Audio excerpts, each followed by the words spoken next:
इंदौर में उत्तर प्रदेश के प्रवासियों की समस्याओं को लेकर बैठक रखी गई।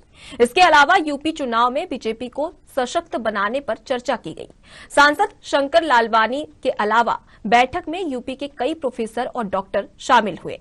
बता दें कि बीजेपी नेताओं ने योगी सरकार के विकास कार्यों की जानकारी देते हुए समस्याओं के निराकरण का आश्वासन दिया। तैयारी एक विषय है। मुख्य बात यह है कि चुनाव अभी अकेले उत्तर प्रदेश नहीं 5 राज्यों में है। आने वाले समय में यहाँ पर भी होंगे। 2 साल बाद लोकसभा के भी चुनाव होंगे।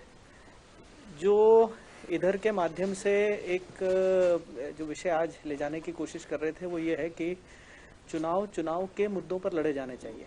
चुनाव समाज को बांटकर, समाज का विघटन करके, उसे छोटे छोटे टुकड़ों के वोट बैंक्स में बांट के, जातियों के आधार पर, हमारे यहाँ भी विषय चलते देखते हैं, तो कभी वनवासी के आधार पर, कभी ओबीसी के आधार पर, कभी अन्य आधार पर।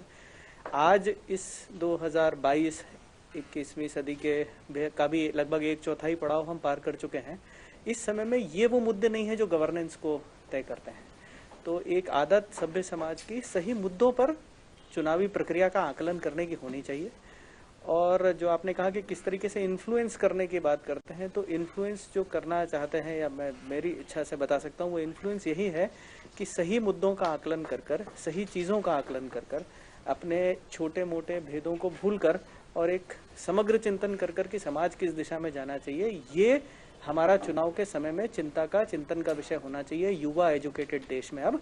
और ये जो परिपाटी बन गई है कि सिर्फ जाति के आधार पर और अन्य आधार पर चुनाव लड़े जाते हैं, ये बदलना चाहिए। देखिए, पिछले दिनों में जब यहाँ उत्तर प्रदेश से आए हुए हमारे जो भाई बहन हैं, उनसे जब मिलता हूँ तो उत्तर प्रदेश की बहुत गाथा गाते हैं कि बहुत परिवर्तन हुआ है। एक समय था बीमारू राज्य था देश में, अब विकास की ओर तेजी से बढ़ रहा है। एक तरफ गुंडा राज था, अब हमने देखा कि गुंडा राज की समाप्ति हो गई। एक समय था जब गुंडे पुलिस के पीछे भागते थे, अब पुलिस गुंडों के पीछे भागती है और गुंडों को भगाती है।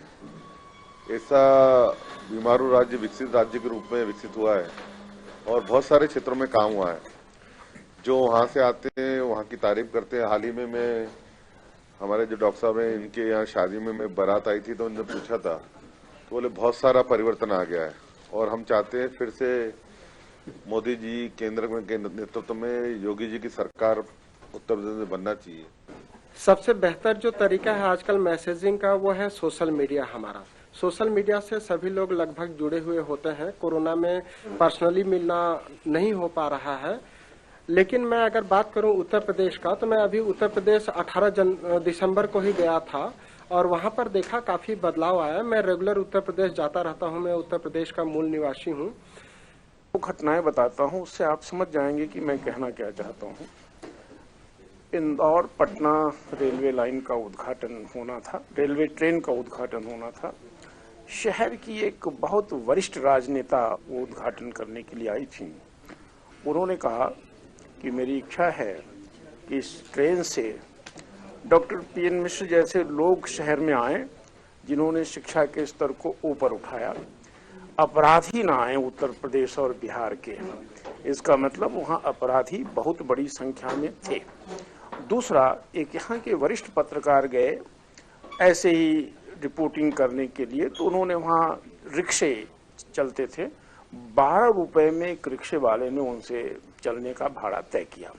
जब वो उस गंतव्य पर पहुंचे तो रिक्शा वाला कहता है कि अब मैं 25 रुपए लूंगा। तो उन्होंने आसपास के लोगों से भी कहा कि भाई 12 रुपए मैंने तय किए थे और जब मैं 12 दे रहा हूं तो ये 25 मांग रहा है। आसपास के लोगों ने कहा कि आप इसको 25 रुपया दें।